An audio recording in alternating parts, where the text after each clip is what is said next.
Segunda carta del apóstol Pablo a los Tesalonicenses, capítulo 2, versículos del 13 al 17. Comienza con una conjunción adversativa. Dice, pero nosotros siempre tenemos que dar gracias a Dios por vosotros, hermanos amados por el Señor, porque Dios os ha escogido desde el principio para salvación, mediante la santificación por el Espíritu y la fe en la verdad.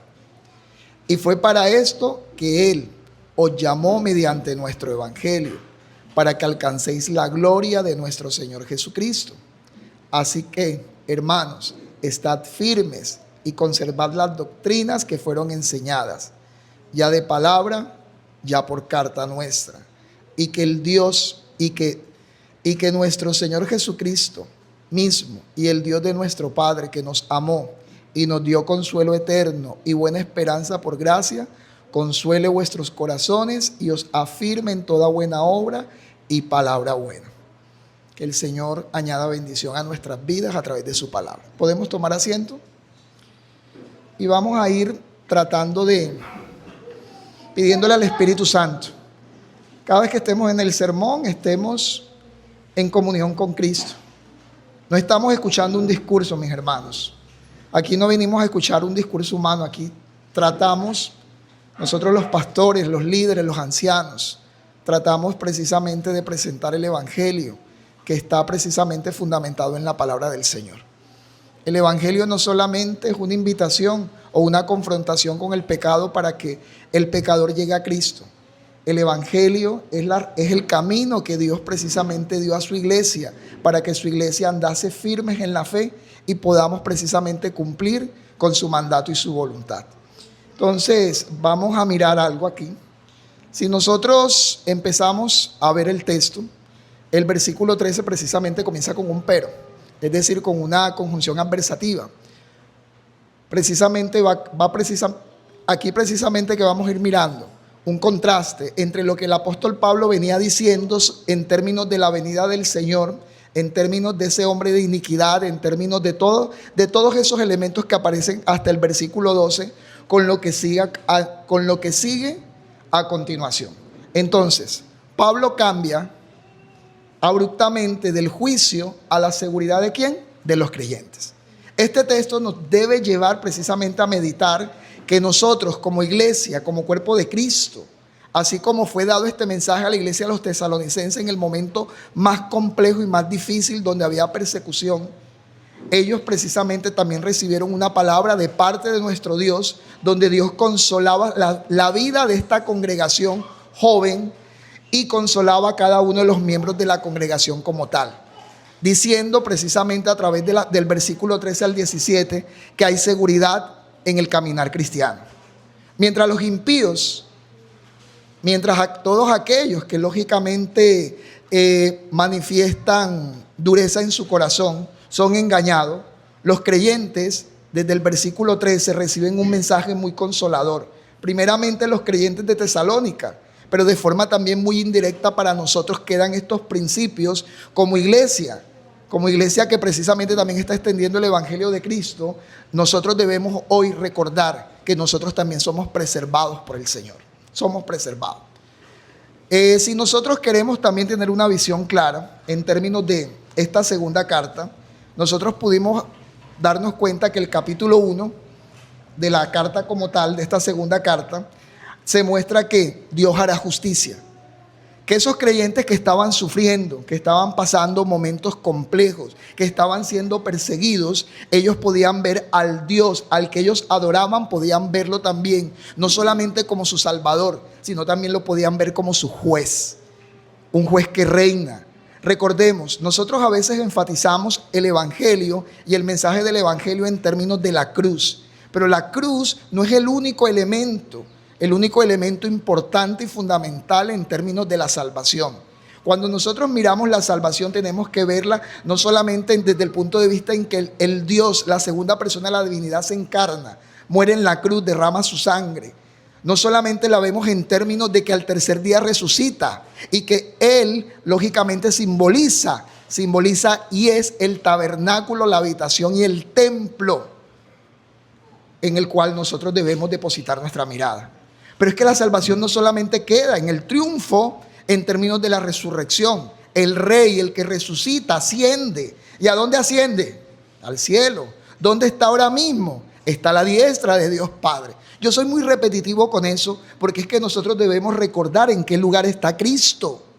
Al Cristo que usted adora, el Cristo que estaba adorando nuestros hermanos hace miles de años de la iglesia tesalónica, era un Dios que estaba sentado a la diestra de Dios Padre. Es el Dios que está reinando. Él ahora mismo está exaltado. Él es rey. Y Él está intercediendo por su iglesia. Entonces la ascensión ocupa un lugar importante dentro del mensaje del evangelio. Y es algo que el apóstol Pablo, y no solamente el apóstol Pablo, sino que los profetas y los apóstoles del Nuevo Testamento recordaban constantemente a una iglesia que estaba sufriendo. Porque eso es lo que nos dice el capítulo 1, predicado por nuestro anciano y pastor Lácidas. Entonces, nosotros debemos confiar que Dios hará justicia, que esos hermanos, que esos creyentes, que esos tesalonicenses que estaban sufriendo iban a ser glorificados cuando Cristo diera retribución a aquellos que detenían el evangelio como tal. Cuando vamos al capítulo 2, el capítulo 2 precisamente nos habla a que ese Dios, ese Rey que está sentado a la diestra de Dios Padre, ese Redentor que derramó su sangre, ese juez dará un pago. Es decir, que aunque no va a haber, por así decirlo, una venida visible, la manifestación del poder de Dios, dando pago, dando retribución a aquellos que precisamente estaban persiguiendo a la congregación como tal. Y eso es lo que nosotros miramos en ese capítulo 2. Antes de la venida de Cristo iba a ocurrir la apostasía. Se iba a manifestar el hombre de pecado. Dios iba a entregar a los incrédulos al engaño por rechazo a la ¿qué? A la verdad. Y ahí es donde viene precisamente lo que vamos a exponer en el día de hoy. En el caso de nosotros, para nosotros es distinto. Mientras que cuando el juez aparece, mientras que cuando el juez se coloca en pie, mientras que el juez está presente, está dando retribución al malo, para nosotros es distinto. ¿Por qué es distinto? Porque ese Dios se presenta como aquel que nos escogió. Ese Dios se presenta como aquel que nos llamó. Ese Dios se presenta como el que nos está recordando que nosotros siempre hemos sido el objeto de su amor. ¿Nosotros quiénes somos? Somos los amados, somos los elegidos, somos los llamados. Y por eso hay un mensaje claro y exhortativo a la iglesia. A la luz de eso, ¿cómo debemos estar? Firmes, mis hermanos. Firmes. Y no confundamos el término con la cuestión política, porque ese es el término que precisamente usa la Escritura. La firmeza solamente deriva de Cristo. Cualquier cosa que el mundo nos ofrece es inestable. ¿Por qué? Porque procede de un corazón caído, procede de un hombre que ni siquiera puede salvarse a sí mismo. La firmeza deriva del evangelio, la firmeza deriva de la doctrina, la firmeza deriva del monergismo, deriva precisamente del actuar de Dios. Por eso es que nuestra vida y nuestros ojos siempre deben estar constantemente puestos ¿en quién? ¿En quién deben estar colocados nuestros ojos? ¿En quién debe estar colocada nuestra mirada? En Jesús. ¿Y por qué en Jesús? Y la misma carta de los Hebreos nos lo dice, porque Él es el autor. ¿Y qué? Y consumador. Él lo dijo al final en la cruz. ¿Cuál fue su última palabra? Consumado es. Y la consumación, la esperanza, la fe, deriva precisamente de la obra de Cristo. Cristo es el todo en nuestra vida, como dice el salmista en el Salmo 73, 25. ¿A quién tengo yo en los cielos sino a ti? Porque fuera de ti, ¿qué? Nada. La tierra, el mundo, nada me ofrece. ¿Cristo qué me ofrece? Me ofrece salvación, me ofrece firmeza, me ofrece novedad de vida. Me recuerda constantemente que Él es fiel. Y en eso precisamente se evoca este mensaje. Y esa es la esperanza y la palabra que Dios estaba dando a una iglesia específica, que era la iglesia de los tesalonicenses. Y por eso es que nosotros podemos ver en el desarrollo del capítulo 3, que va a ser predicado a partir de la próxima semana, que podemos ver que esa firmeza debería verse reflejada ¿en qué? En una vida consagrada al Señor. Esa firmeza debe verse reflejada en una vida disciplinada. debe verse reflejada en hombres comprometidos con el trabajo, reconociendo que el trabajo es digno y obedeciendo la enseñanza apostólica. Y eso es lo que viene en el capítulo 3. Un solo mensaje, un mensaje donde el Dios y Padre nuestro nos está hablando a través del Espíritu Santo y está consolando a una congregación que necesita ser ¿qué? Consolada. ¿Saben que Dios es oportuno? ¿Saben qué es lo que nosotros vemos en el desarrollo bíblico? Un Dios que está actuando en la historia, un Dios comprometido con su iglesia, un Dios que derramó su sangre no solamente para salvarnos y librarnos y tener una conciencia limpia, sino para que también nosotros seamos bendecidos en nuestra manera de vivir, para que nosotros seamos bienaventurados, para que nosotros experimentemos la felicidad. Porque la felicidad es algo alcanzable en Cristo, mis hermanos. La felicidad no es un utopismo. La felicidad es sinónimo de bienaventuranza, es sinónimo de firmeza, es sinónimo de esperanza. Y eso fue lo que el apóstol Pablo le escribió a esta iglesia joven. En el año 51-52 aproximadamente se da esta segunda carta, para seguir fortaleciendo la fe de una iglesia necesitada. ¿De qué? De fortaleza de parte de Dios. Por eso es que nuevas son ¿qué? Cada mañana, y grande es la fidelidad. Y la fidelidad de Dios deriva en los cuidados y en la preservación que tiene Él sobre su iglesia. Y que de la misma manera que lo hizo con los tesalonicenses, nosotros también podemos tener ¿la qué? La plena confianza que el mismo Dios que está dirigiendo, tiene el control y determina todas las cosas que han de acontecer. Ese mismo Dios está con su ¿qué? Con su iglesia, está con los creyentes, está con nosotros. Entonces, el texto que nosotros estamos estudiando, no solamente en la primera carta a los tesalonicenses, sino también en la segunda, y el texto de la implicancia de hoy, no nace de un vacío espiritual, no nace de una especulación futura. Aquí no estamos nosotros como creyentes curiosos, porque queremos saber qué va a acontecer en el futuro, porque acerca de los tiempos, como dice el capítulo si no estoy mal, capítulo 5, versículo 1 de 1 Tesalonicenses, que los tiempos y las sazones, eso le corresponde al Señor. Nosotros debemos estar ocupados en conocer, esta es la vida eterna, en el conocer a Dios, en el profundizar nuestra relación con Él, en el estar comprometidos en la obediencia hacia lo que Él precisamente ha determinado para cada uno de nosotros. Entonces, aquí que nosotros vemos que la iglesia del Nuevo Testamento, no solamente la iglesia de Tesalónica, sino todas las iglesias en conjunto como tal, esas iglesias de este primer siglo, estas iglesias que se establecieron después de que precisamente les fue dado el poder y toda autoridad a través del derramamiento del Espíritu Santo a los apóstoles, estas iglesias lógicamente están experimentando o experimentaron, porque ya pasó, el fin del viejo orden y el establecimiento de ¿qué? Definitivo del reino de Cristo. Ellos estaban en esa transición. Ellos estaban precisamente viendo que así como estaba la persecución, también el reino estaba ¿qué? ¿Qué pasaba con el reino de Dios? El reino de Dios estaba ¿qué? Avanzando. Eso lo leemos en el libro de los Hechos de los Apóstoles. Podemos ver precisamente la persecución, podemos ver inclusive la muerte de Esteban, podemos ver cada uno de estos acontecimientos que no fueron nada fácil para cada uno de estos hermanos. Pero la sangre de los mártires ¿fue qué? Fue lo que precisamente determinó el crecimiento de la iglesia, la obediencia, el creer y el alinearse precisamente a la palabra del Señor. Por eso es que los tiempos que vivían los hermanos de Tesalónica no eran nada fácil y nada envidiables. Eran situaciones bastante ¿qué? Complejas. Pero ellos necesitaban escuchar y ser alentados ¿por quién? Por el mismo Dios. ¿Y cómo eran alentados? A través de su palabra, a través de esta carta. Entonces, ¿dónde se sitúa la iglesia? La iglesia se sitúa precisamente en términos de eso. Se está acabando ese viejo orden y se está estableciendo, el reino de Cristo está irrumpiendo en la historia, donde debe haber un reconocimiento claro: Cristo es rey. Cristo es rey. Mis hermanos, Cristo está reinando. Si yo tengo puestos los ojos en Jesús, yo tengo que ver la realidad bajo el reino de Dios y su justicia, no lo que los canales de televisión me dicen. La realidad mía está anclada ¿en qué? ¿En qué está anclada mi realidad? Mi realidad no está anclada en nada que tiene que ver con la polarización de un país. ¿Ok? Mi vida debe estar anclada en la ¿qué? En lo que el rey determina para su iglesia, en lo que el rey determina para su pueblo.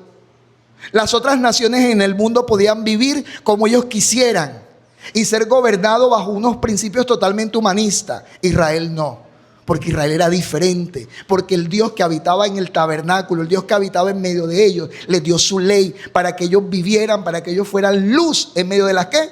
De las tinieblas. Nosotros no estamos siendo gobernados por el mundo. Nosotros ahora estamos comprometidos y nosotros hemos sido confrontados, tal cual como lo dice el Evangelio, arrepentidos y convertidos porque ¿qué? Porque el reino de Dios ha llegado.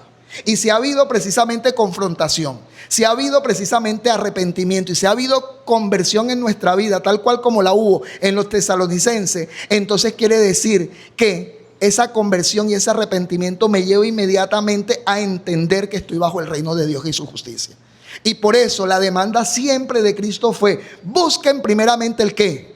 El reino de Dios. Ustedes, su vida está basada en el reino de Dios. ¿Y qué está haciendo el apóstol Pablo con los tesalonicenses? Los está ¿qué? Dios le está dando una palabra de consuelo y los está reafirmando en su identidad. ¿Quiénes son ustedes?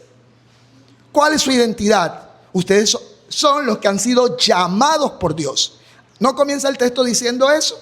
Por eso tenemos que dar gracias a Dios por vosotros. ¿Por qué yo tengo que dar gracias a Dios por ustedes? ¿Por qué? Y no lo llama de cualquier manera. Los términos que usa son hermanos amados. Ustedes que son miembros del ¿qué? Del cuerpo de Cristo. Ustedes que son miembros de la iglesia visible. Ustedes que también están llevando las marcas del sufrimiento, de lo que implica seguir y alinearme al reino de Dios y su justicia. Ustedes, hermanos amados por el Señor. Miren lo que dice: porque Dios os ha escogido. Fíjate en dónde está nuestra identidad, en qué se basa nuestra identidad. Por eso es que el apóstol Pablo comienza con esa conjunción adversativa. Entonces la iglesia de Tesalónica está enmarcada ¿en qué? Está enmarcada en esos postreros días. La iglesia de Tesalónica está enmarcada en esa transición del viejo ¿qué? Del viejo orden y del establecimiento definitivo del reino de Dios. Nosotros lo creemos.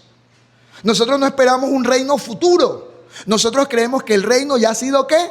Establecido. Que Cristo está ¿qué? Reinando. En Apocalipsis, no solamente en Apocalipsis, Él es llamado el Alfa y la Omega, Él es llamado Rey de Reyes y ¿qué? Y Señor de señores. Por eso que estamos haciendo nosotros como pueblo hoy. Estamos precisamente siendo consecuentes a lo que el Evangelio enseña, a lo que estas cartas nos están precisamente diciendo, recordando y exhortando. Nosotros somos hijos del Rey. Entonces la iglesia de Tesalónica está enmarcada en esos postreros días que comenzaron ¿con quién? Según Hebreos. ¿Cuándo comenzaron esos postreros días? Porque para muchos los postreros días, siempre que uno habla de la palabra postreros días, parecería o sonaría que simplemente aplica a tiempos ¿qué? Futuro. Los postreros días comenzaron con Cristo, comenzaron con su venida, comenzaron con su muerte, su resurrección, su ascensión, su entronización y el juicio que nos trajeron ¿qué? Que le trajeron salvación a los tesalonicenses, así como nos ha traído salvación a cada uno de nosotros. Es la inauguración de una nueva era, mis hermanos. Por eso Hebreos 1, yo lo mencioné en el sermón precisamente de 1 Tesalonicenses 5, Hebreos 1 del 1 al 3 que nos dice, lo voy a leer y lo voy a leer lentamente, dice: Dios, el Dios soberano, el creador del cielo y la tierra, el que dio la promesa, ese Dios, habiendo hablado muchas veces y de muchas maneras en otro tiempo a los padres por los profetas, estamos hablando del periodo del Antiguo Testamento, en estos postreros días nos ha hablado por el Hijo. ¿Por quién nos está hablando ahora mismo? Por el Hijo. ¿Y quién es el Hijo? La segunda persona de la divinidad, el que murió en la cruz. Y precisamente dice, en estos ¿qué? Postreros días. O sea que los postreros días, ¿cuándo iniciaron? Iniciaron con la venida de nuestro Señor Jesucristo. Iniciaron con el rey. Iniciaron en términos de Martín Lutero con el Dios escondido, porque los hombres veían al hijo de un carpintero. Pero realmente detrás de ese hijo del carpintero, detrás de esa humanidad de nuestro Señor Jesucristo, Él era el Rey del universo. Y eso es lo que nosotros tenemos que ir mirando, no solamente cuando estudiamos la carta a los tesalonicenses. Cuando estudiamos precisamente todas las cartas que el apóstol Pablo, el apóstol Pedro, el apóstol Santiago dirigieron a la iglesia como tal, eran mensajes dados a iglesias que estaban en un periodo transicional, a iglesias que precisamente estaban experimentando el establecimiento del reino de Cristo, a iglesias que estaban precisamente experimentando los postreros ¿qué? Días, los postreros días. Y es que nosotros precisamente, y si nosotros miramos, esa era no llegó suavemente. No es que el reino de Dios se estableció y paz y armonía para todos, sino más bien que cuando se está estableciendo ese reino de Cristo en este mundo, lógicamente, ¿qué fue lo que vino? Vino oposición. Entonces llegó el establecimiento del reino con una tensión histórica profunda. Y por eso siempre podemos ver un mensaje de ¿qué? Un mensaje de consuelo, un mensaje de esperanza, un mensaje donde precisamente los apóstoles estaban haciendo una exhortación a la iglesia a permanecer firmes en la ¿qué? En la fe como tal. Entonces hay una tensión histórica cuando precisamente se escribe y se da a conocer el mensaje del evangelio a estas iglesias. Recordemos algo. Cuando el apóstol Pablo está escribiendo en el año 51, el templo todavía estaba en pie. El templo estaba en pie todavía en el año 51. El templo precisamente fue destruido en el año ¿qué? 70 como tal. El sistema del antiguo pacto seguía operando. Los sacerdotes y el sumo sacerdote seguían presentando ¿qué? Sacrificio. O sea, el sistema levítico todavía estaba ¿qué? Presente, aunque el reino de Dios se había ¿qué? Instaurado como tal. Entonces Jerusalén aún se veía como el centro del mundo religioso. Y los fariseos y los saduceos y todos estos religiosos todavía se creían teniendo el control de todas las cosas cuando ya había llegado el rey, que era el que tenía el control y aún tenía el dominio sobre la historia misma. Y eso es lo que nosotros tenemos que ir mirando. Sin embargo, todo ese sistema ya estaba ¿qué? ¿Estaba qué? Cristo resucitó. El templo fue levantado. Jesús lo dijo en Juan capítulo 2. No entendió, ni los discípulos entendieron las palabras de Jesús cuando Él dijo que el templo iba a ser derribado e iba a ser reconstruido en ¿cuántos días? Y ellos dijeron, ¿este hombre está qué? Este hombre está loco. Este hombre no tiene ni idea cuántos años nos tomó a nosotros reconstruir el segundo templo, aproximadamente unos 56 años. 56 años. ¿Y qué dijo él que lo iba a reconstruir en cuántos días? En 3.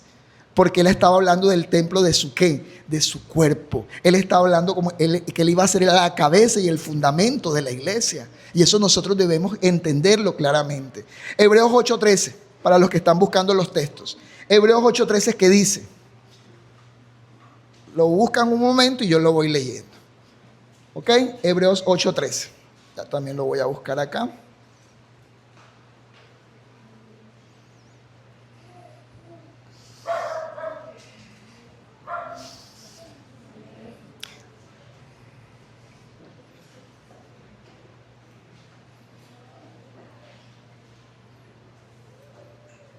Dice, cuando él dijo, un nuevo pacto hizo anticuado al primero, hablando precisamente de lo que venía comentando. Y lo que se hace anticuado y envejece está próximo ¿a qué? A desaparecer. Entró una nueva realidad. Las iglesias estaban en esa transición. La tensión era, mis hermanos, por eso cuando leemos esas iglesias vemos que la persecución era brutal. Era brutal. El judaísmo no quería que el cristianismo avanzara porque implicaba la desaparición de ellos. Y ellos lo sabían. Y ahí estaba el mensaje claro. Y eso es lo que nosotros podemos también ir viendo a lo largo precisamente de la carta a los hebreos. Es decir, el nuevo pacto ha dado por viejo al primero y lo que se da por viejo se envejece y está próximo a desaparecer. Es como el edificio majestuoso que aún se ve firme por fuera, pero ya las columnas ya habían sido quebrantadas. ¿Por qué? Por dentro. ¿Qué era lo que estaba? ¿Qué era lo que faltaba? Faltaba precisamente que Cristo estuviese a la diestra de Dios Padre, que toda autoridad le fuese dada al Señor, y todo eso se hizo a través precisamente de la resurrección, y que precisamente el día del Señor, no estoy hablando del día postrero, va a haber un día postrero, va a haber un día final, va a haber una segunda venida, va a haber esperanza para todos los que duermen, va a haber esperanza, vamos a resucitar. El último enemigo que va a ser vencido, ¿cuál es? En el caso de nosotros, precisamente como creyentes, es la muerte. Vamos a ser resucitados. Vamos a precisamente a tener un cuerpo que glorificado. Ya el pecado no va a ser parte de esta realidad. Pero también, mientras que la transición se daba, también había un día del Señor, tal cual como nosotros lo podemos ver a lo largo del Antiguo Testamento. Siempre el término día del Señor está asociado a juicio, a retribución, para todos aquellos que se oponen ¿a quién? A Dios y su ley. Pero también a la vez, así como hay retribución y hay juicio y hay condenación para el impío o para aquel que se opone precisamente a la voluntad de Dios, también hay salvación y hay bendición para todo aquel que se alinea al pacto de Dios. Pregunto, por colocar un simple ejemplo, Génesis 6, el diluvio, ¿verdad? El diluvio es un día del Señor. Dios establece un ¿qué? Un juicio. La corrupción y el pecado habían alcanzado niveles ¿qué? Niveles altísimos. ¿Y qué hizo Dios? ¿Qué trajo sobre la tierra? Retribución. Pero a la vez, ¿qué trajo sobre Noé y su familia? ¿Qué trajo? ¿Qué experimentaron ellos? Hubo esperanza, hubo salvación, hubo bendición. ¿Y qué hizo Dios durante todos esos 365 días? Creo que fueron un poquito más, pero transcurrieron más de un año. ¿Dios qué hizo en ese año? Dios se acordó de ellos. Dios los visitó, Dios los fortaleció, Dios los sostuvo. Y pueden haber preguntas en la mente de nosotros. ¿Y cómo hizo Noé con los desechos de los animales? ¿Y cómo alimentó Noé? ¿Y cómo 8 personas estuvieron allí? Pueden haber muchas preguntas, pero hay una realidad clara. El día del Señor, para nosotros, para su pueblo, para su iglesia, para los que estamos precisamente bajo esta realidad pactual, para nosotros, ¿qué es? Bendición. Pero a los que se oponen al evangelio, ¿qué es? Juicio. Y eso es lo que precisamente nos venía hablando esto. Ya voy a entrar un poquito al texto, pero es necesario que nosotros entendamos y sigamos profundizando no solamente el contexto de la iglesia tesalonicense, sino que cuando leamos cualquier carta del apóstol Pablo, esa carta está en un periodo ¿qué? Transicional. Un periodo donde lo viejo se está ¿qué? El nuevo pacto está, lo antiguo está caducando, porque se entró en una nueva realidad. Se entró en el establecimiento del reino de Cristo. Y por eso nosotros podemos ver ese mensaje de nuestro Señor. Y por eso precisamente cuando nuestro Señor Jesús nació, los cánticos, el Magnificat, el cántico de Zacarías, y cada uno de estos cánticos que se dan en Lucas capítulo 2, son cánticos donde precisamente aluden y hablan acerca de que el Rey ha llegado y su reino se ha establecido. Eso es importante, porque es que hay una conexión, hay una unidad en toda la Escritura. La Escritura es una unidad orgánica. No hay un libro que esté independientemente al mensaje central de toda la Escritura. Por eso es deber nuestro, mis hermanos. ¿Saben cuál es el deber nuestro? Meditar en la palabra de Dios, ¿de qué? De día y de noche. ¿Nuestro deber cuál es? Lo que pasa es que nosotros a veces tenemos, ¿me gusta el libro? ¿Cuál es tu libro favorito? Salmos. ¿Cuál es tu libro favorito? Proverbios. No, a mí no me gusta Isaías porque no lo entiendo. Un poco de guerra, un poco de cosas, pero es la palabra del Señor. La palabra del Señor es una. Y estamos y Dios demanda que todo el consejo de Dios sea estudiado, sea reflexionado. Porque es que hay una unidad en la Escritura como tal. Hay un elemento con el cual de pronto también quiero cerrar. Cuando nos vamos a Hechos de los Apóstoles, ¿verdad? Capítulo 2, versículo 16-21. Hay una señal clara. No sé si el hermano Lacis alcanzó a predicar hasta Hechos 2, 16-21. y tiene que ver con el derramamiento del Espíritu Santo. El derramamiento del Espíritu Santo es señal del tiempo. ¿De cuál tiempo? Que ya los postreros días estaban allí. Que la iglesia, con la ascensión de nuestro Señor y el derramamiento del Espíritu Santo, ahora el Padre nos ha hablado a través del Hijo, como lo dice Hebreos, en los postreros tiempos. O sea que los postreros tiempos no son tiempos futuros, ya son tiempos que iniciaron. ¿Iniciaron con quién? Con la llegada de nuestro Señor, mis hermanos. Con la llegada de nuestro Señor. Entonces el derramamiento del Espíritu Santo es señal del tiempo. En medio de esa transición, cuando el Señor antes que el Señor ascendiese, durante, si no estoy mal, ubíquenme si fueron 40 o 50 días que el Señor estuvo con los discípulos. 40 días, gracias mi hermano, 40 días. Él le dio unas instrucciones que claras, precisas, sobre cómo precisamente, sobre la identidad de la iglesia, sobre el avance del reino, sobre que ese reino iba a avanzar precisamente, iba a comenzar desde ¿dónde? Desde Jerusalén, desde Judea, luego ¿qué? Samaria, y luego ¿lo qué? Lo último de la tierra. Y guarda relación con Mateo 28, cuando él dijo, id y haced ¿qué? Id y haced ¿qué? ¿A dónde? ¿A dónde? A todas las naciones. O sea, el evangelio toma, lógicamente, un carácter universal. Se establece el reino, pero no un reino solamente dentro del marco de Israel, sino que ese reino se establece para todas las naciones. Y aquí tenemos un caso, la iglesia los tesalonicenses. El evangelio se había extendido, la palabra de Dios había llegado. Pero también había una verdad clara, ¿verdad?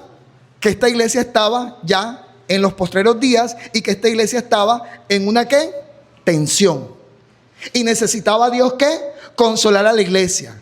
Dios también necesitaba ¿qué? Llevar una palabra de ¿qué? De esperanza en medio de la persecución. Y las cosas se ponen peor, ¿verdad? Cuando viene Nerón.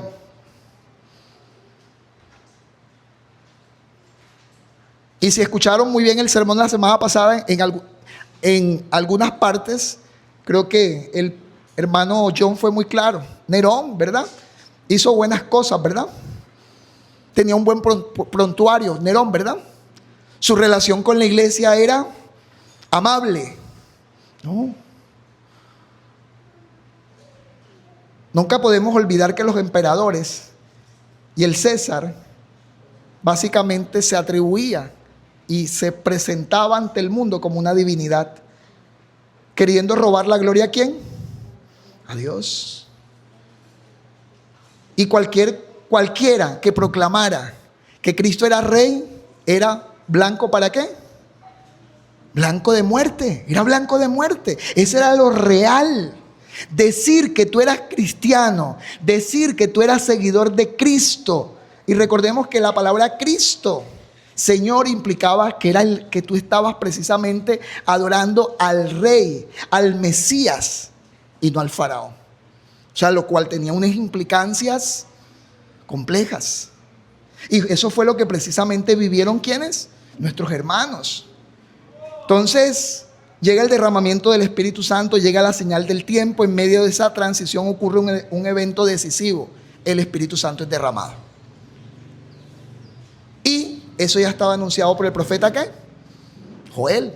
Si nos vamos precisamente al libro de Joel, del libro del profeta Joel, ahí vamos a encontrar donde dice, y en los postreros días, dice Dios, derramaré mi ¿qué? Mi espíritu sobre toda ¿qué? Carne. Y daré prodigios arriba en el cielo y señales abajo en la tierra, antes que venga el día del Señor. Fíjate que otra vez se alude la expresión día del ¿qué? Del Señor. Grande y manifiesto. Pedro ¿y esto qué significa? Y que también está aludiendo Hechos, que los días postreros habían llegado, el Espíritu Santo ya había sido derramado y el día del Señor estaba en camino dentro de esa generación. O sea que había esperanza para esas iglesias nacientes, que el caminar y el obrar en fe de estos primeros hermanos No era en vano.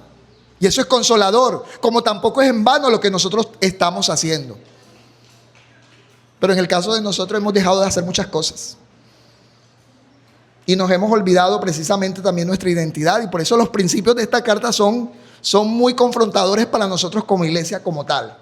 Entonces, desde esta perspectiva, es posible leer la carta como una afirmación. Fíjate, cuando leamos las cartas, debemos leer las cartas como una afirmación del reino activo de Cristo.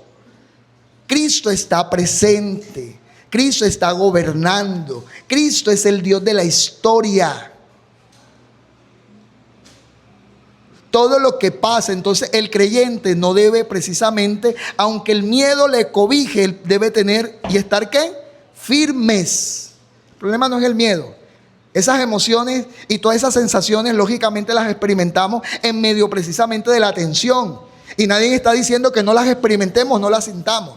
Aquí el problema y la diferencia radica en ¿qué? En precisamente si nosotros estamos creyendo a la verdad. Si estamos fundamentando nuestras vidas en la doctrina.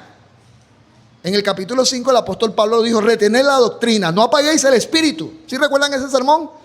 Hay unas instrucciones claras. No estén alarmados, no estén confundidos, sino más bien manténganse firmes y que abunde más y más ¿el qué? El amor en ustedes. Que ustedes sepan que son amados, que ustedes son hermanos, que ustedes son queridos por el Señor, que ustedes son objetos de su amor. Esas cosas no las podemos olvidar. Porque eso es lo que nosotros somos en Cristo, mis hermanos.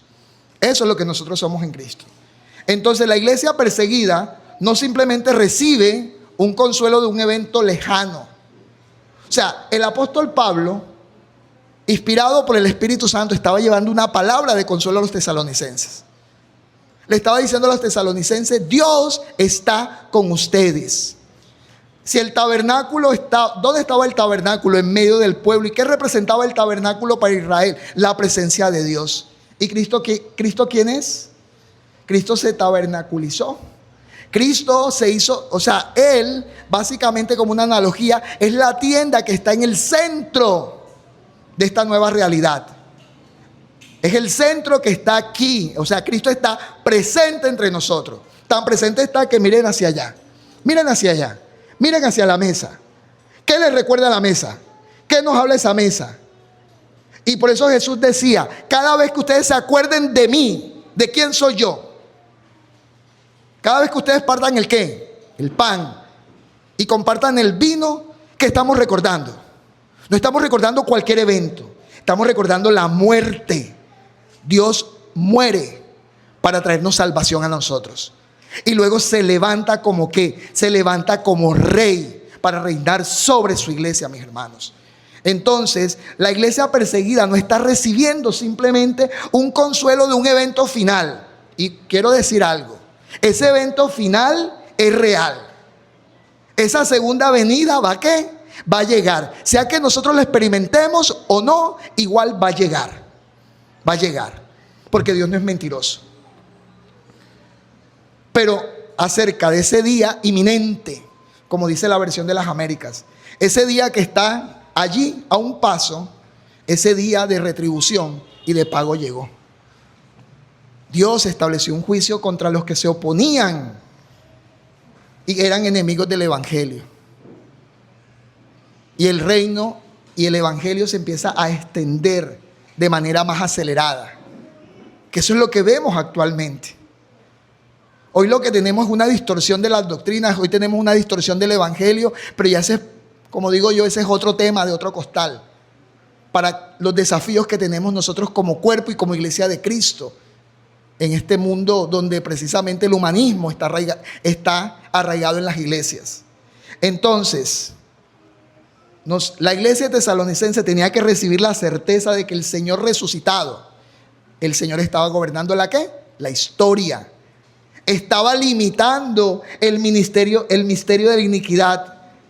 Estaba sosteniendo a su pueblo y estaba ejecutando su juicio en el tiempo mientras conducía todas las cosas hacia la consumación. Eso es algo que nosotros debemos tener presente también. Y ahí tenemos unos principios claros. Entonces, la lectura de Tesalonicense, ni del capítulo 5, ni del capítulo 4, ni de cualquier otro capítulo, debe ¿qué? no debe disminuir nunca la esperanza futura. No la debe disminuir, al contrario. ¿Debe qué? Afirmarla y acrecentarla. Al contrario, la fortalece. Porque la segunda venida no aparece como un acto aislado después de siglos de inactividad, sino como la culminación del reinado que comenzó con la muerte, resurrección, ascensión y entronización de Cristo. Entonces, mis hermanos, cuando nos acerquemos a estas cartas, debemos precisamente mirar lo que acontecía con nuestros hermanos, porque son nuestros hermanos. Si somos creyentes y hacemos parte de la iglesia invisible, ¿los vamos a qué? Los vamos a ver allá en el cielo. Van a estar van a estar con nosotros. Y vamos a estar todos unidos a Cristo como ya lo estamos como iglesia. Entonces, mis hermanos, aquí surge una pregunta. ¿Cómo interpretar un texto de manera que tenga verdadero significado para sus primeros destinatarios, sin negar su proyección escatológica? Es una pregunta muy interesante en el momento, ojo, no solamente del pastor trazar un sermón, sino tú. ¿Quién es el que lee la Biblia todos los días? ¿O quién debería tener comunión con Dios a través de la lectura de la Biblia y la meditación en ella? Tú. ¿O es deber solamente del pastor leer la Escritura? ¿Solamente es deber del pastor indagar precisamente sobre las doctrinas que allí se cuentan? No. La acción de meditar en la ley de día y de noche corresponde ¿a quién? A todo creyente. Es obligación nuestra retener la verdad. Es obligación nuestra mantenernos firmes en las doctrinas. Es obligación nuestra leer. Si antes, cuando no éramos cristianos, nos apasionaba algo, ¿qué hacíamos en medio de esa pasión? ¿Qué hacíamos? Buscábamos siempre información relacionada a eso. Indagábamos más, nos hacíamos y nos convertíamos inclusive ¿en qué? En expertos. La teología no es para los teólogos. Todo creyente tiene un llamamiento. Todo creyente tiene la tarea. Si la imagen de Dios ha sido restaurada a través de la obra de Cristo, nosotros con esa imagen restaurada estamos llamados a señorear sobre peces del mar, sobre aves de los cielos, sobre animales que se arrastran, tener un dominio. Y el mensaje precisamente que el apóstol Pablo da a estos primeros creyentes es que esa escatología de dominio es real, porque tenemos un Dios que no solamente consuela, sino también un Dios que juzga y abre los espacios y abre los caminos para que la iglesia se extienda. ¿Sabes por qué el Hades no puede prevalecer contra la iglesia? Porque es la obra de Cristo. Porque está fundamentada, la iglesia está fundamentada en Cristo. Porque el poder no deriva de nosotros, deriva del poder del evangelio de Cristo. Mis hermanos, es real. Y eso era lo que Pablo le estaba recordando ¿a quién? ¿A quién se lo estaba recordando? A los tesalonicenses, en medio de una transición, en medio de una tensión escatológica, mis hermanos. En esos momentos tenemos que recordar y Dios tiene que hablarnos y decirnos quiénes somos y hacia dónde debemos ir. Siempre venimos de contextos muy evangélicos, ¿verdad, mis hermanos? Yo creo que aquí la mayoría viene de iglesia evangélica. Es raro el que no venga de ella. Y siempre venimos viciados, sí venimos un poco viciados, mis hermanos, con conceptos donde la escatología tiene que ver siempre con el qué, con el futuro, con lo último, con lo que va a venir, cuando ya el Señor establezca su reino. No, ya el Señor ya lo estableció, mis hermanos. Cristo es rey, Cristo está presente, Cristo está gobernando. Y eso es lo que Cristo le estaba recordando aquí a los tesalonicenses. Y le estaba precisamente recordando algo que ya había dicho, que no iba a pasar esta generación. Esta generación, ¿cuál generación? Esa generación donde Él estuvo, donde lo rechazaron, donde lo maldijeron, donde lo llevaron a la cruz. Esa generación que endureció su ¿qué? Su corazón. Esa generación que no quiso escuchar la verdad, sino que sus oídos atendían la mentira. ¿Y qué pasó con esa generación? ¿Qué pasó precisamente con todos esos hombres que debían corresponder en relación a lo que la palabra y las promesas de Dios decían en el Antiguo Testamento? ¿Qué pasó con todos esos hombres? ¿Fueron qué? Juzgados. Israel fue juzgada. El día del Señor se manifestó, como también se pudo manifestar en tiempos pasados con Babilonia, con Asiria. El Señor es juez, nunca olvide eso, el Señor es juez. El Señor juzga. Por eso es que la ira del Señor está sobre el impío todos los días, dice el Salmo 7. Pero hay un día de retribución. Y ese era el mensaje, mis hermanos. Entonces nosotros debemos precisamente interpretar las cartas, primeramente teniendo en cuenta la audiencia. La audiencia, ¿quiénes eran? Era la iglesia de Tesalónica, una iglesia que estaba ubicada ¿en qué fecha? Años 51, 52 aproximadamente. Estaba bajo el imperio ¿qué? Romano. ¿Y qué hacían los judíos? Como decimos nosotros aquí en la costa, ¿verdad? Le estaban echando ¿qué? Leña y carbón para que el fuego se quede. Y fuese precisamente el imperio romano también entrando en esa persecución. Entonces, el principio hermenéutico, todas las cartas, no solamente tesalonicenses, todas las cartas del Nuevo Testamento fueron escritas a iglesias reales, con problemas reales y que necesitaban escuchar a Dios, donde Dios precisamente le daba, precisamente a través de su palabra, les daba seguridad, les daba fortaleza, les daba consuelo y les mostraba un camino claro acerca precisamente de la intervención divina a favor de ellos. Dios está a favor de su iglesia. Y la iglesia que se describe es una iglesia que está triunfando aún en medio de esa tensión escatológica. Y eso en ningún momento está anulando el día, eso se llama día postrero o día ¿qué? Final, que es claro, mis hermanos. Nosotros también estamos anhelando ese día. Nosotros estamos orando, pero para nosotros también anhelar el día tenemos que trabajar por ese día. Somos el cuerpo, somos las manos, yo siempre lo digo, somos las manos, somos los pies. El Señor está allá arriba, nosotros estamos acá. Nosotros tenemos el Espíritu Santo de Dios y el Espíritu Santo es quien está gobernando en la iglesia. Y es la iglesia la que tiene que ¿qué? Jesús le dijo, vayan ustedes y hagan discípulos. Vayan y prediquen en Jerusalén, Judea, Samaria y hasta lo último de la ¿qué? De la tierra. Y lo último de la tierra es que ni siquiera le predicamos al vecino de al lado. Ojo.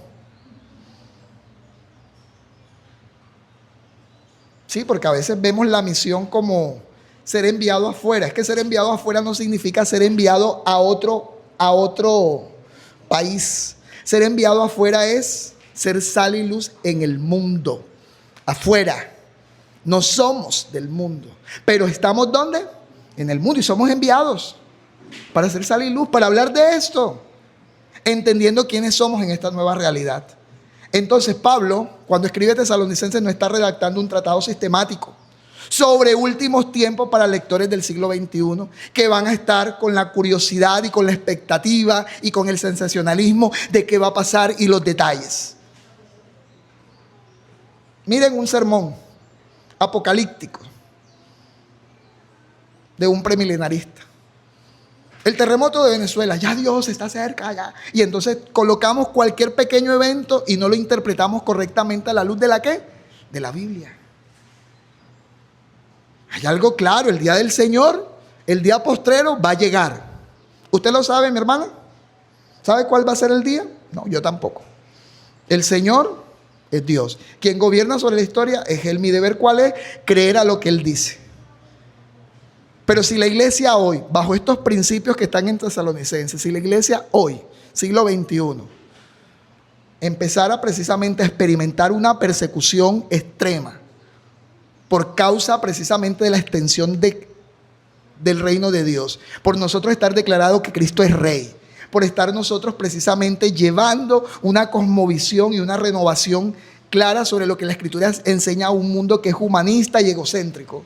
Y si la persecución llega de tal manera, yo bajo estos principios puedo creer que el Señor como juez se va a levantar.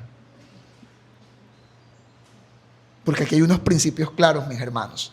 Entonces, Pablo no redactó un tratado sistemático sobre los últimos tiempos para lectores del siglo XXI. Él era pastoreando Pablo era un pastor. Él estaba pastoreando una congregación que joven, una congregación que no tenía un pastor. Por eso mandó a Timoteo. Eso lo vimos en 1 Tesalonicenses capítulo 3. ¿Ok? Él estaba pastoreando una congregación que estaba perseguida, que necesitaba comprender lo que Dios estaba haciendo en la historia. Eso es importante. O sea, esa congregación que necesitaba comprender.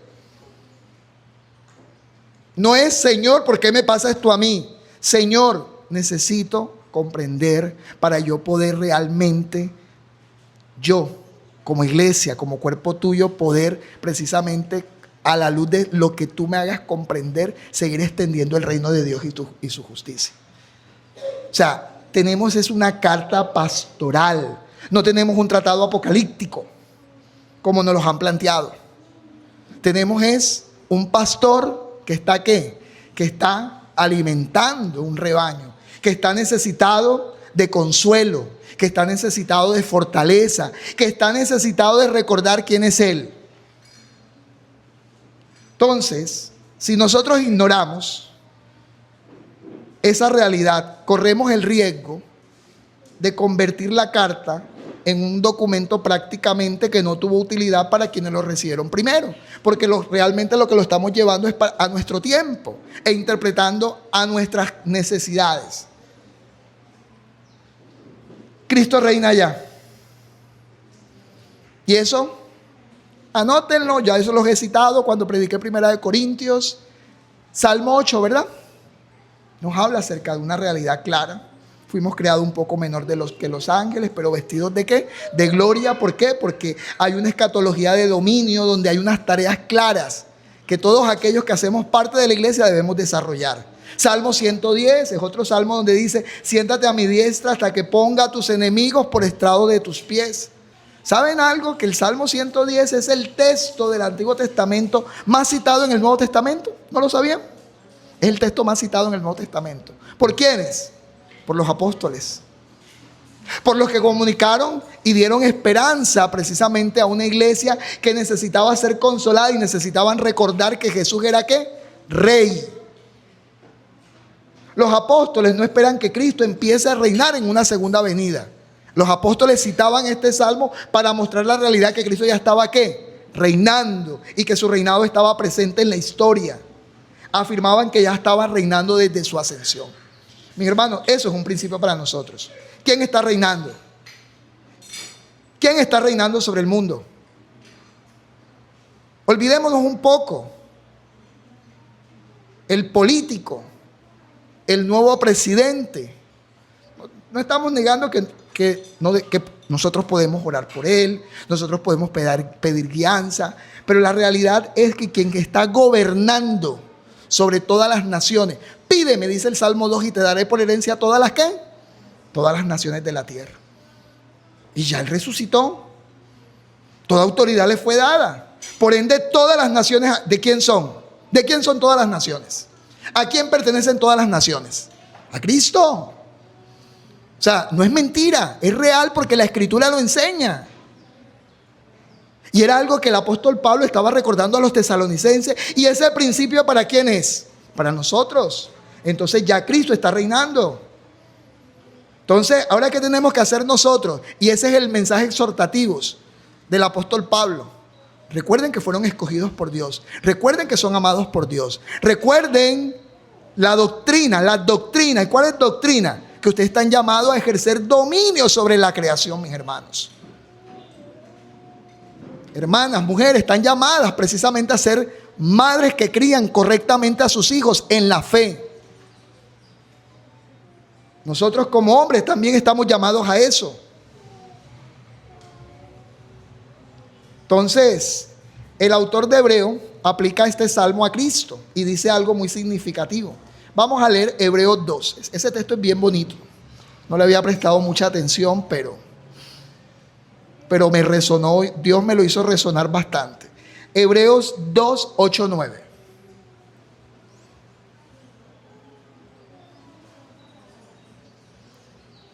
Y ahí les dejo una tarea. Enlácenlo con Primera de Corintios 15. No voy a leer Primera de Corintios 15 porque son 58 versículos, mi hermano. Y ya predicamos eso. Entonces usted, léalo en casa. Vea, tenemos bastante cosas que leer esta semana. Entonces uno llega, hermana, ¿qué leyó esta semana? Pastor, no leí nada, yo no sabía ni por dónde comer. El sermón. Meditemos en los versículos, estudiemos los textos, meditemos en ellos. ¿Qué dice 2:8? Sigan ahí la lectura conmigo y vayan meditando y vamos pidiéndole sabiduría a Dios. Dice, todo lo has sujetado bajo sus ¿qué? ¿Los pies de quién? ¿De quién están hablando? ¿De quién está hablando el autor de Hebreos? De Cristo, porque todo lo ha sujetado bajo sus pies.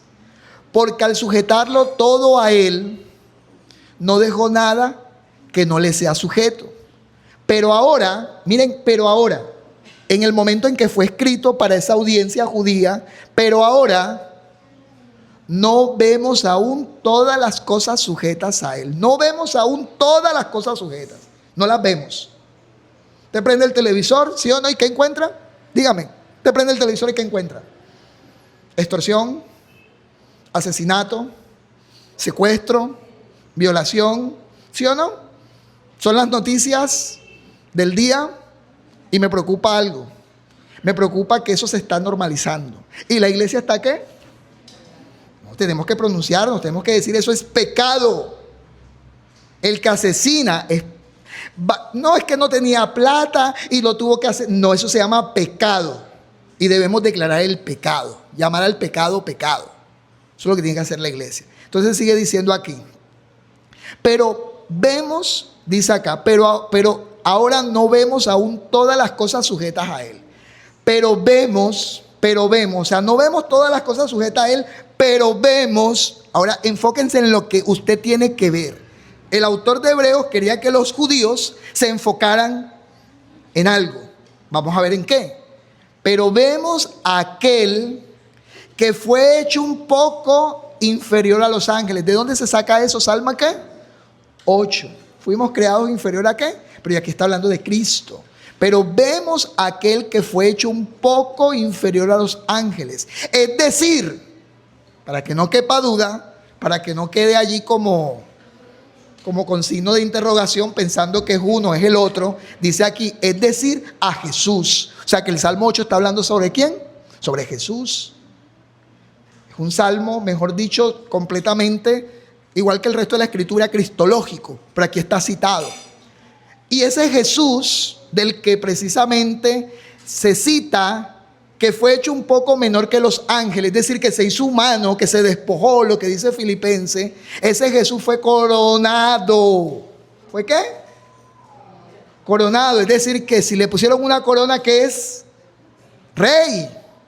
O sea, al que usted mira, en el que usted domingo a domingo, cuando participa de la Santa Cena, lo hace en memoria de él, fue coronado. ¿Coronado de qué?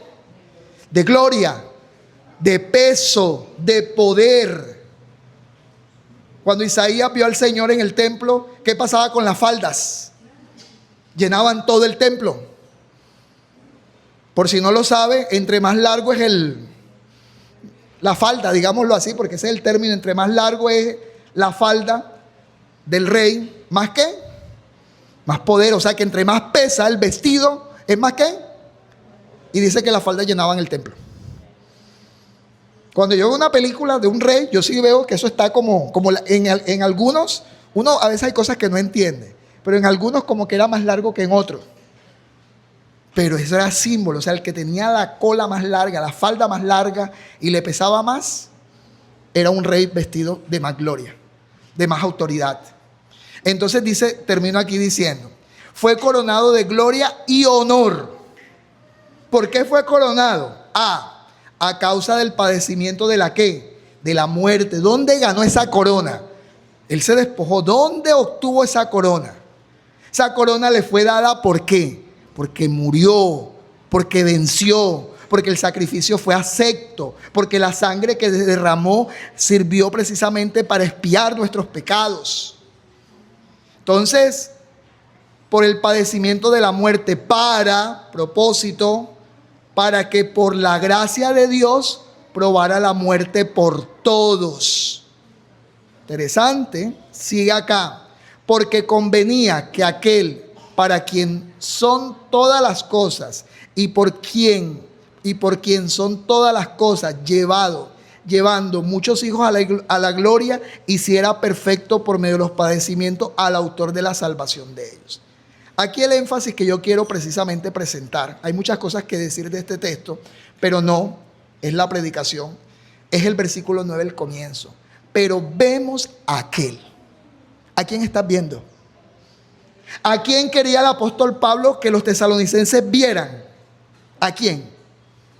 Al que los escogió, al que los amó, al que los santificó, al que tiene el poder para fortalecerlos, al que puede levantarlos incluso y tiene el poder para hacer de la muerte misma, aquel que trae esperanza inclusive para los que duermen. ¿Qué es lo peor? Ojo, peor entre comillas que nos pudiese pasar por predicar el evangelio de Cristo. ¿Qué es lo peor que nos pudiese pasar? Hermana Antonia, ¿qué es lo peor que nos pudiese pasar?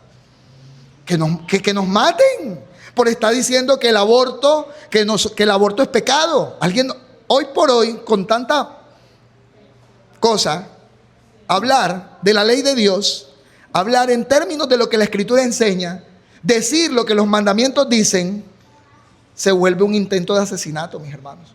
Pero nosotros estamos callados porque es que no queremos, nosotros no queremos, ¿qué no queremos, mi hermano? No queremos incomodidad, ni siquiera incomodidad.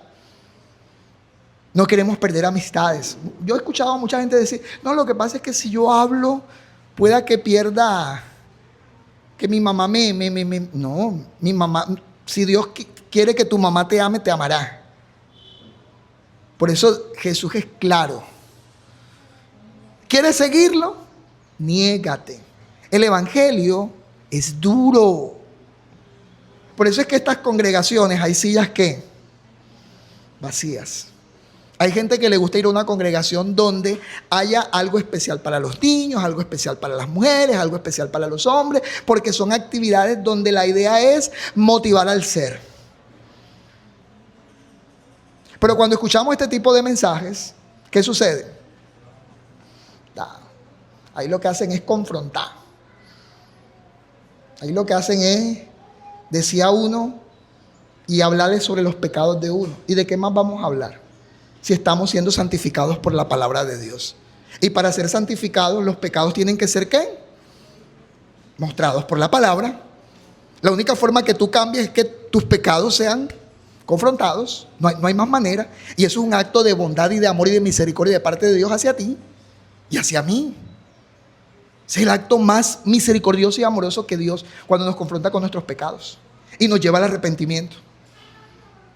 Entonces, mis hermanos, ahí está. Pero vemos vemos. ¿Lo estás viendo? ¿Estás viendo a ese Jesús que murió? ¿Lo estás viendo ya coronado? Coronado. Coronado con honor y gloria. O sea, tú no estás ante cualquiera. Por eso es que nosotros como iglesia, inclusive en la oración, somos cuidadosos porque nos estamos acercando. ¿A quién te estás acercando, mi hermano? ¿A quién te acercas en oración? Al Rey. No es que yo tengo tanta confianza con Dios. No es que Dios no es igual contigo. Él es trascendente y nosotros somos, como digo yo, por eso es que la oración del Padre Nuestro inclusive comienza mostrándonos esa realidad. Padre Nuestro que estás ¿dónde? ¿Y nosotros dónde? Listo, ya. Punto de discusión. Él reina allá y nosotros acá somos sus súbditos. Punto. Eso es lo que le está recordando a la iglesia. Pero es reconfortante saber que estamos ante un rey que murió por nosotros. ¿Para darnos qué? Vida, y una vida ¿cómo? En abundancia. O sea, Jesús no solamente vino a salvarnos, no solamente vino a librarnos del infierno, y eso es lo que le está diciendo a los tesalonicenses. No solamente vino a librarnos del infierno, sino que vino precisamente a que nosotros seamos confrontados, santificados, y que precisamente seamos también salvados de vuestra manera vana de vivir. Nuestra vida, antes de conocer el evangelio, era vana, mi hermano. Vana. ¿Qué significa vana? Vacía, sin propósito. ¿Recuerda o no recuerda? Antes de conocer a Cristo, ¿nuestra vida tenía propósito o estábamos buscando propósito, mis hermanos? Seamos honestos. Estábamos buscando propósito. Estábamos intentando mirar qué podíamos hacer con nuestra ¿qué? con nuestra vida. Y probábamos con una cosa y probábamos con la otra y probábamos para aquí, íbamos para allá y los jóvenes van al bar y los jóvenes van aquí y los jóvenes van allá y ellos prueban con una mujer, porque están buscando, ¿qué está buscando el hombre? Porque el hombre fue creado con propósito. Entonces el hombre que está buscando propósito en su vida. Y solamente el rey y la relación con el rey es lo que establece propósito en nuestra vida. Entonces, mis hermanos, el reino ya ha sido inaugurado. Y Pablo se lo está recordando a los tesalonicenses cuando le habla acerca del día del Señor. Pero también cuando le dice a la iglesia, a esa iglesia amada, a esos hermanos amados, que nunca olviden que fueron llamados por el Señor. ¿Qué no podemos olvidar nosotros, mis hermanos? Eso sí les digo, ¿qué no podemos olvidar? Que hemos sido llamados por el Señor. Tal cual como lo dice 2 Tesalonicenses. Vamos a nuevamente a retomar el texto aquí. Y no hay problema, me toca predicar la otra semana y puedo continuar con el texto y abordar algunos elementos de acá. Entonces, cuando vemos acá, en el versículo 13, hermanos amados por el Señor. ¿Por qué? ¿Por qué son amados? ¿Por qué Dios ha manifestado su amor sobre ustedes? ¿Por qué? Porque Dios os ha escogido. Entonces, ¿quiénes somos nosotros en Cristo? Primero, somos escogidos de Dios. Escogidos, eso es que el título del libro de Sproul. Somos escogidos. El Rey, el Dios del universo, el Creador, el Salvador, te miró. Te miró. Yo recuerdo el texto cuando estaba la mujer del flujo de sangre, ¿verdad? Jesús estaba solo, ¿verdad? Ella lo tocó y pudo Jesús enseguida decir, ah, mira, ve, fuiste tú. Cuando ella toca a Jesús, ¿había una qué? Una multitud. Y Jesús pudo pensar, me tocó cualquier persona, ¿sí o no? Oye, si hay una multitud, así como cuando uno va a coger el bus allá en Transmetro, allá en la estación, nunca les recomiendo que vayan a Barranquilla, hora pico, a coger un bus en Transmetro lleno. Porque si usted tiene un problema en la pierna y va a quedar tendido.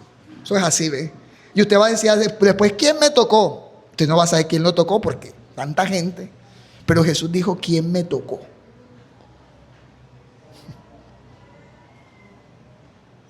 Jesús trajo identidad a esa mujer pecadora. Esa mujer, pregunto, ¿no era señalada por el pueblo? ¿Cómo era reconocida esa mujer? Como una mujer ¿qué? Impura. Una mujer que no era digna de estar con el pueblo. Y ¿saben algo? Yo leí esa historia y cuando tengamos la oportunidad predicamos sobre ella. Y a mí me impactó algo. Esa mujer tenía miedo. Porque ella sabía que estaba ante el rey. Y ella sabía que por ser una mujer impura podía recibir ¿qué cosa? ¿O qué cosa debería haber recibido ella? Juicio de parte de Dios. Y cuando Jesús, igual que la mujer samaritana, es amable. Cuando digo es amable porque eso es el Evangelio es reconciliación, pero quiero ser claro, el pecado de ella no fue borrado como si no hubiese pasado nada. No, cuando la mujer tocó a Jesús, el pecado de ella lo cargó él para precisamente traer libertad a ella. Esa historia es hermosa. Esa historia no simplemente está hablando acerca de cómo Dios cura una enfermedad, sino cómo el poder del Evangelio transforma una vida. Cómo Cristo, la persona de Cristo, el estar Cristo presente en nuestra realidad como Rey, es una marca clara que hay transformación porque hay poder del Evangelio, mi hermano. Y eso era lo que Dios estaba anunciando a los tesalonicenses.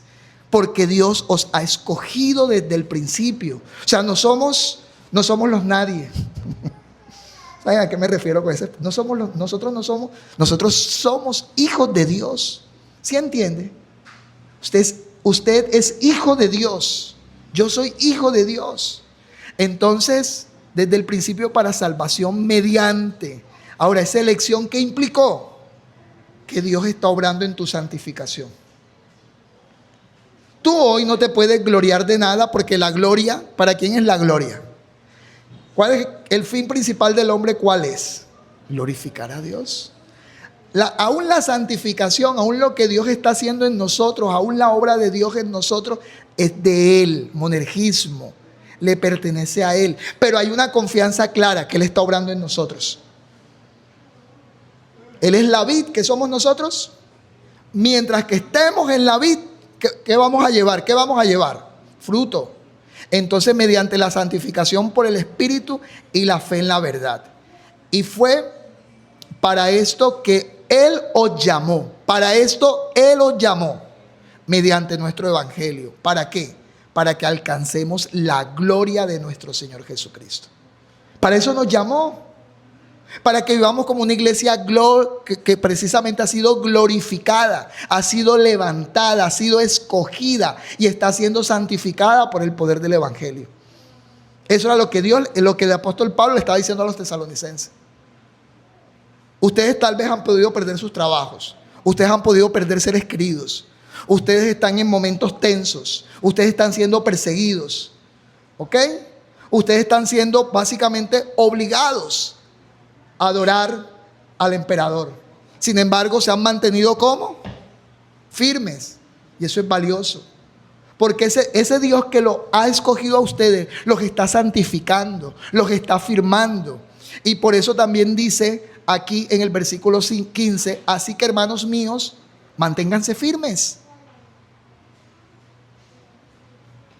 Él no le está hablando a una iglesia que está en caos, que está en desorden. Le está hablando a una iglesia que necesita ser consolada y necesita recordar quién es Él. Estad firme y conservad. Hay algo en lo cual me voy a centrar la próxima semana.